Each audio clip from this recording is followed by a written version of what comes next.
fine. Oh, there's DSLR worker. There's a worker right there. What happens if we go in there? $2,000 fine. We don't have anything to start a fire though. Doesn't matter. You want to break the law?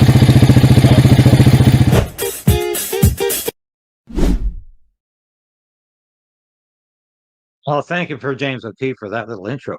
That little snippet is going around the world today. And of course, that's all about the crazy ban on walking in the woods in Nova Scotia. And of course, New Brunswick's playing along with it too. And to some extent, Newfoundland and Labrador, but not quite as bad. We'll be back in a minute, in mere moments, with your show. The Prime Minister lied and his minions continue to lie.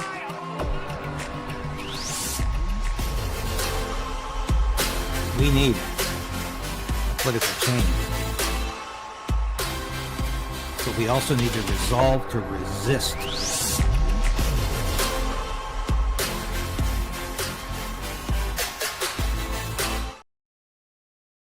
Yes, please like the station, like the show, subscribe if you can, resubscribe if you must.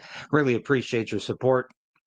We're in here pitching all week, and I thank you for joining me today. This is David Krayden, your host of Stand on Guard, broadcasting live as always from the nation's capital. And we've got lots of great clips to show you here. I really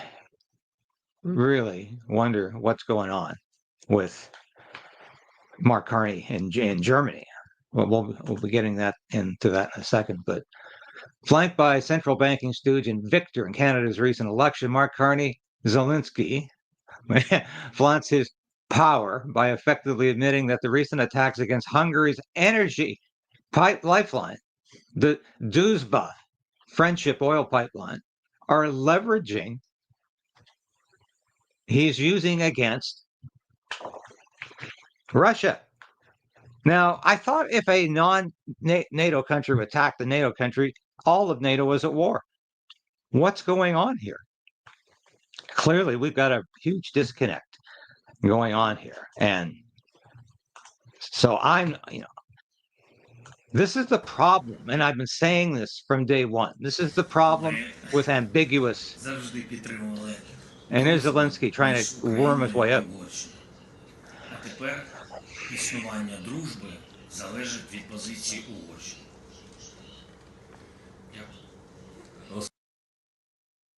So he's laughing. He's potentially creating World War III here, and he's laughing about it.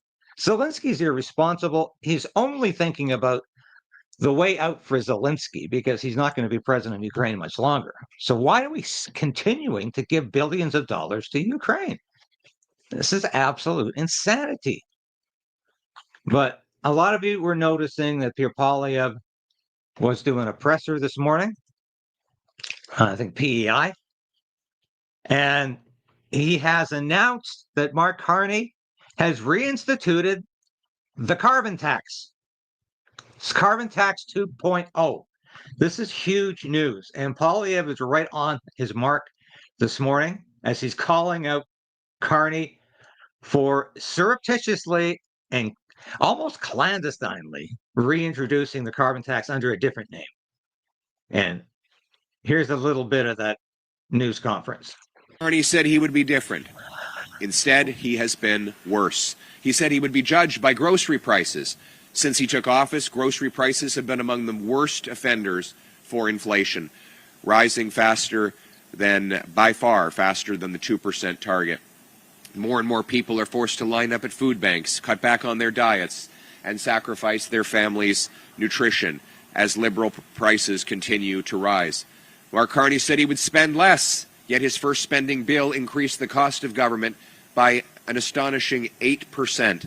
In fact, Justin Trudeau left behind a $40 billion deficit.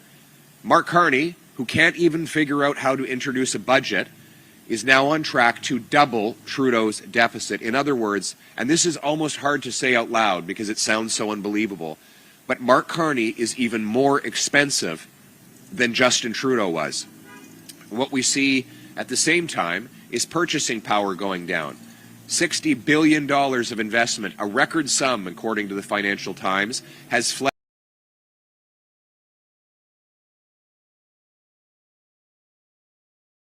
Sorry. Remember when then Finance Minister Chrystia Freeland was all freaked out about going over the fiscal cliff at $40 billion?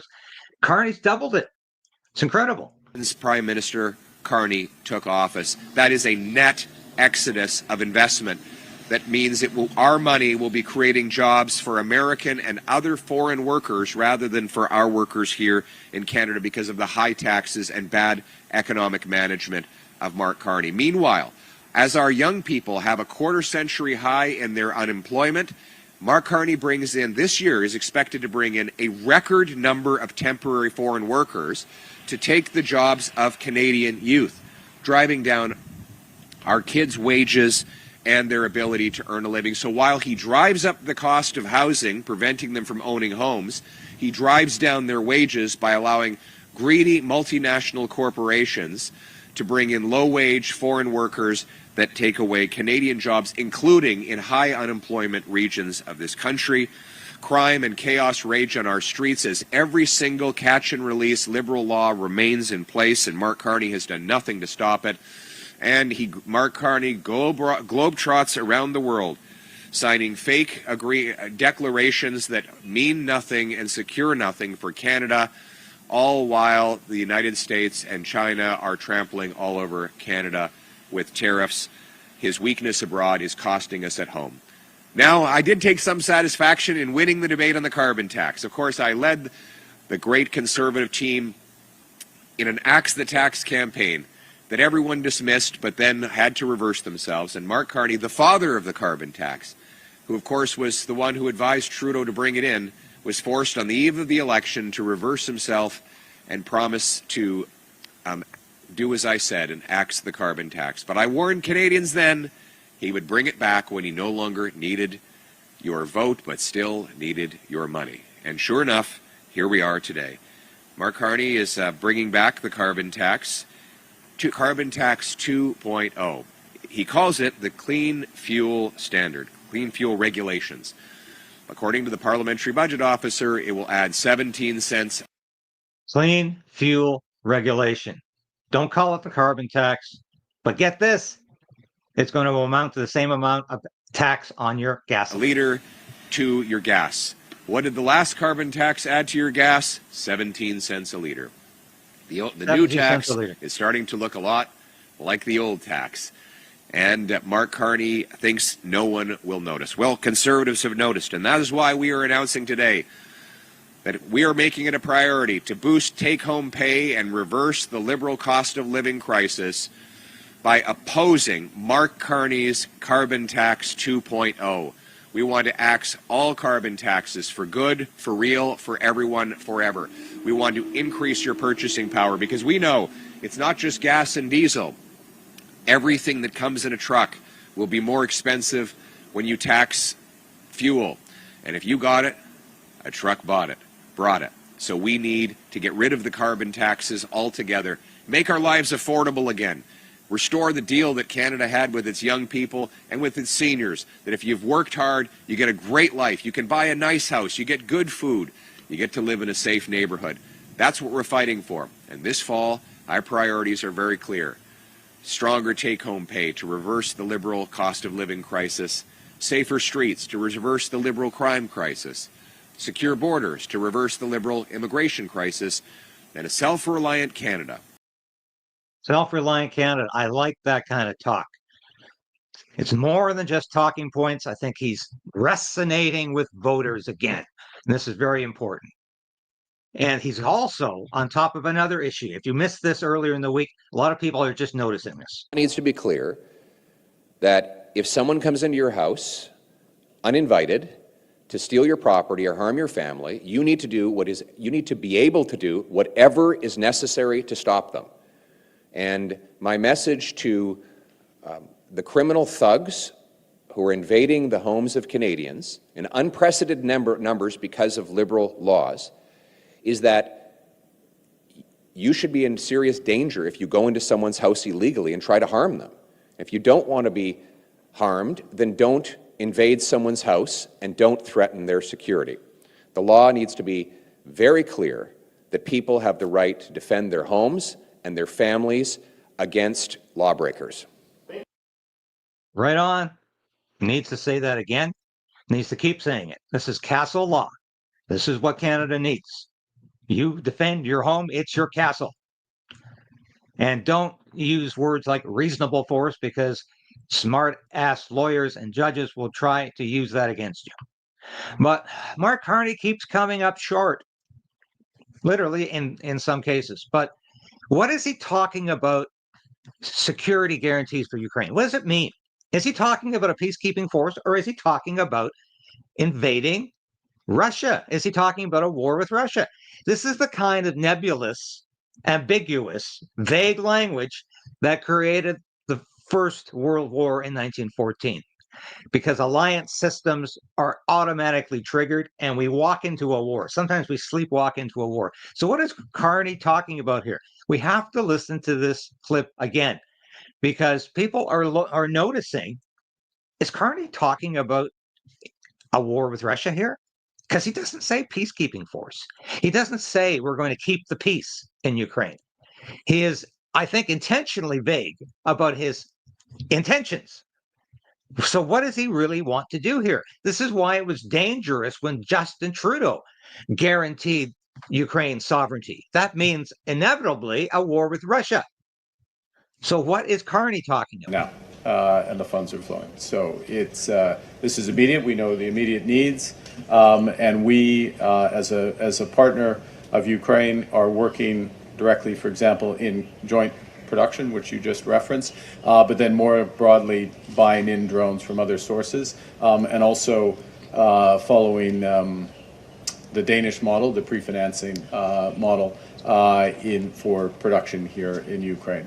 With respect to security guarantees, I think we all recognize that the core of the security guarantee, the front line, the foundation, is robust Ukrainian armed forces.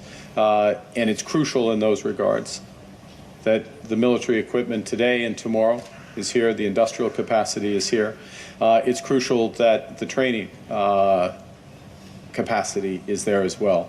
And I'd note that since Russia's illegal seizure of Crimea, Operation Unifier, which Canada put in place, has trained over 45,000 Ukrainian troops. This will become even more important going forward. That's the front line, but that's should be buttressed by the coalition of the willing, potentially the United States, in matters of intelligence and other support. We are working through with our allies in the coalition of the willing and with Ukraine the modalities of those security guarantees on the land, in the air, and the sea, and I would not exclude the presence of troops. Yeah. We need a cessation of hostilities. We need a ceasefire. We can call it a ceasefire, a truce, an armistice that's necessary to stop the killing. But the conditions around that, there will be military force in Ukraine, Ukrainian military force. There'll be no exclusion of pathways for Ukraine to the European Union or to NATO for that matter, pathways towards. And there will be security guarantees. There will be security guarantees in any durable ceasefire. That's the lesson of Minsk. That's the lesson of 2014. That's the lesson of history, is that we need not to trust and verify, but deter and fortify. And the fortification, the deterrence, is anchored in those security guarantees. Again, as I said, starting with the Ukrainian army and reinforcing that, but then being buttressed by the coalition of the willing. And again, I welcome, without specifying, welcome the openness of President Trump to some form of U.S. participation in that. Now, all of this in real time, as you ask your question, is under discussion about the specificities and the modalities. But it's not the choice of Russia how the future sovereignty, independence, liberty of Ukraine is guaranteed. It's the choice of Ukraine. All right, this is intentionally murky, so I don't know if he's talking about peacekeeping troops or if he's talking about a security guarantee that includes a war. And I don't know if Carney knows either. But he's coming up short a lot. Here he is coming up short, literally, as well as figuratively, with the German Chancellor, Friedrich Merz. And minerals over the course of the next decade. The Canadian government and the Canadian Prime Minister are aware of the federal government's position regarding a possible recognition of Palestine as a state. We will not support this initiative. We currently do not see the conditions for state recognition as being met in any way. And in that regard, there remain differing opinions on this matter. The events of the last days and hours have not changed our stance on this issue. We will not follow this step if it is on the agenda at the United Nations General Assembly in early winter, late autumn.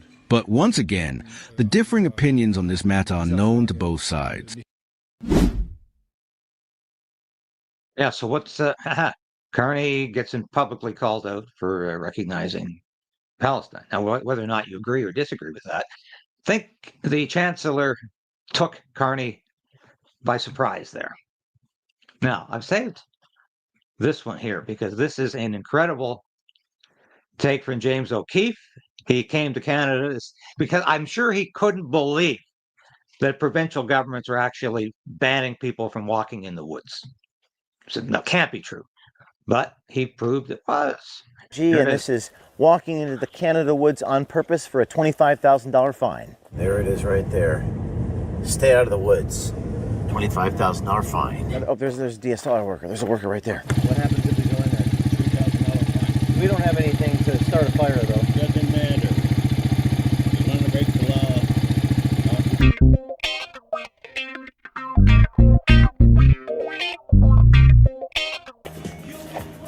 Yes. Jeff. The cop just left. He just left.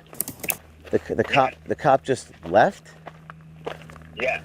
All right, so Jeff Evely is the Canadian Forces vet who was fined the $28,000 and change for taking a walk in the woods. And this is what initiated all of this discussion, this controversy. It was Jeff. And Jeff is in on this little play here, too.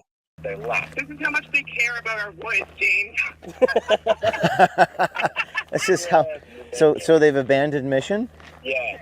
So they call the cops. The cops come, and apparently the cops walked in a little bit, kind of gave up, and left 10 minutes later. So we were expecting to get fined $25,000. There has been no fine, but there are some Department of Natural Resources people. We're going to keep walking along this path and see what else happens.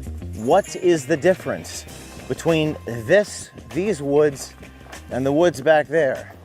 Don't know. Couldn't tell you. We're almost out of here, but we're not out of the woods yet. There's some the routes are blocked off. You'll see the tape across it. But we can be here on this path. Yes, you can be here on this trail. What's the difference between this trail and that trail? That's a good question. Do you know if they're snitching on people? Don't know that either. They're calling the police and stuff like that. Are they? I heard about that. Oh, I never heard that.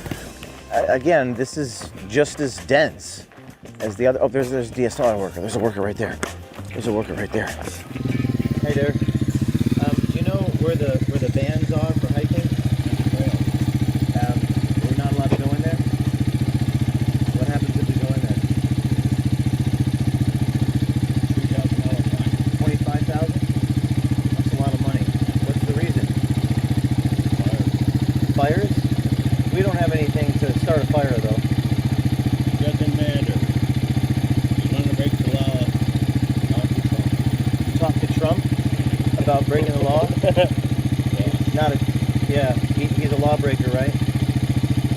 All right, have a good day. Definitely not a fan of Donald Trump up here in Nova Scotia, Canada. Trump didn't shut down the forest. There's our car. We only have about 200 yards left to go.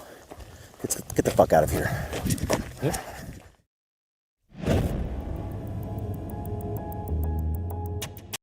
Yeah, so I think the cops left when they realized what was going on here because they didn't want any more embarrassment. They didn't want to arrest James O'Keefe because it would be captured on camera and these cops would look silly in front of the whole world. And this is what is so incredible about this experiment in Nova Scotia. Maritimers have a reputation of being so laid back and not too accustomed to worry and fret. This is destroying all of that reputation because Maritimers are a majority of them are hardcore liberals. And this clearly points out that there's a problem with authoritarian government in this province, and they like it. We'll come back with some more discussion on what Mark Carney is up to, what Pierre Poilievre is up to, and what's going on in the world today.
Yeah, let's get back to Zelensky here.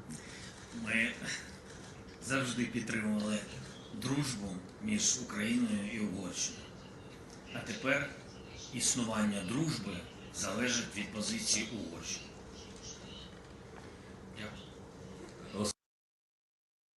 So Zelensky is under the false impression that Ukraine can just go around blowing up pipelines. We know what happened to the other Russian pipeline. That was the United States blew it up. Joe Biden admitted it. Joe Biden, before the pipeline was exploded, Joe Biden said, we're going to take care of that. And the United States blew that up. So what happens when a non-NATO country like Ukraine, which will never be a member of NATO, attacks Hungary, blows up a pipeline? That's an act of war. So why isn't NATO automatically at war with Ukraine right now? Does this strike you as dissonance? As not making any sense at all? I have been saying from day one, the problem with this war in Ukraine is we are potentially on the verge of a third world war because of interference like this. Because Ukraine could inadvertently or willfully create conflict that we cannot easily manage. Once a war begins, it's very hard to turn it off. And that's the problem here. It's very easy to start a war. It's very hard to end it. This one in Ukraine has gone on now for 3 years, over 3 years. It's very hard to end this war. But in the process of trying to end the war, we don't want to start another European conflict that could very, very quickly escalate into a global conflict. That's the worry here. And that's why Zelensky is dangerous, because he doesn't seem to realize how irresponsible his actions and his words can be. And that, my friend, is the problem with what's going on here. Because Mark Carney is not making any sense of this either. He's using very vague language. We need to ensure peace in Ukraine, and it's not going to happen because the United States waves a wand or Mark Carney promises security guarantees to Ukraine, or that Mark Carney promises boots on the ground to Ukraine. Not going to happen that way. The only way this is going to end is when Russia sees a reason for it to end. And I think they're probably there because they don't want to lose any more troops. And I really think Ukraine is down to 60-year-olds and 16-year-olds. A lot of you have been pointing that out in the comments. Ukraine is just on the brink of catastrophe, not to mention all of the millions of people who have fled the country to avoid conscription, to avoid the war, because they can see where this is going. It's disaster. And every time we give another $2.2 billion to Ukraine, it's just prolonging the misery, and it's enriching a corrupt government, the most corrupt government in Europe. And that's where the money's going. It's going to Volodymyr Zelensky's retirement fund. And believe me, he will be pushed out of power, if not by his own people, by the United States, because he has served his purpose and it's time to get rid of him. And of course, immediately, what are you going to hear from Mark Carney and, for that matter, Pierre Poilievre? You're going to hear, well, that was the plan from the very beginning. We never really trusted Zelensky. We never really believed he was a democratic leader. We never really thought he was the answer. We were just sort of playing along. And that's how this narrative gets turned on its head literally overnight. It will be turned on its head overnight. And you will hear a completely different version of the facts coming from all of the key players. The United States, Canada, European, France, the UK, and we'll never hear from Zelensky again. That is what is going to happen here. Exciting world we live in, but it's also a very dangerous world that we live in, and we have to be vigilant to avoid that dangerous world becoming a conflict zone, because this is one war we're not going to walk away from and probably not going to survive. Somehow people have lost that realization that nuclear war is not something anybody is going to survive. It's going to be the end of life as we know it. And that's why we have to struggle to find a peaceful solution here and to move forward. And I've been saying that from day one. Stop perpetuating the war.